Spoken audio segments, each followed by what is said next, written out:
పవన్ కళ్యాణ్ మాజీ భార్య రేణు దేశాయ్ గతంతో పోలిస్తే ఇటీవల కాలంలో తెలుగు మీడియాలో ఎక్కువగా కనిపిస్తున్నారు. గతంలో హైదరాబాద్కి వచ్చినప్పుడు మాత్రమే కనిపించే రేణు దేశాయ్ ఇప్పుడు తరచూ కనిపిస్తూ సందడి చేస్తున్నారు. పవన్ కళ్యాణ్తో విడిపోయిన తర్వాత రేణు దేశాయ్ తన 2 పిల్లలతో పూణేలో సెటిల్ అయ్యారు. ఇండస్ట్రీకి దూరమైనప్పటికీ సోషల్ మీడియా ద్వారా తన వ్యక్తిగత విషయాలను అభిమానులతో పంచుకుంటూనే ఉన్నారు. రేణు దేశాయ్ చాలా కాలం తర్వాత తెలుగు సినిమాలో నటించారు. రేణు దేశాయ్ ఇటీవల తన సెకండ్ ఇన్నింగ్స్ ని స్టార్ట్ చేశారు. రవితేజ హీరోగా వచ్చిన టైగర్ నాగేశ్వరరావు సినిమాలో రేణు దేశాయ్ ఓ ముఖ్య పాత్రలో నటించింది. అయితే ఈ సినిమా బాక్సాఫీస్ వద్ద బోల్తా కొట్టింది.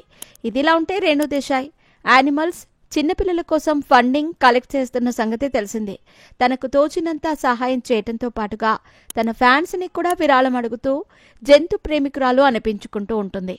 ఇదిలా ఉంటే తాజాగా రేణు దేశాయ్ తన సోషల్ మీడియాలో షేర్ చేసిన పోస్ట్ వైరల్ గా మారింది. ఆమె తన ఇన్స్టాగ్రామ్ స్టోరీలో ప్రముఖ రచయిత థామస్ పైన్ చెప్పిన ఓ స్ఫూర్తిదాయకమైన మాటను పంచుకున్నారు.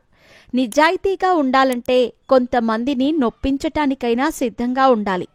ఎవరినైనా నొప్పించటానికి భయపడేవాడు నిజాయితీగా ఉండలేడు అనే క్యాప్షన్ని కూడా పోస్ట్ షేర్ చేసింది.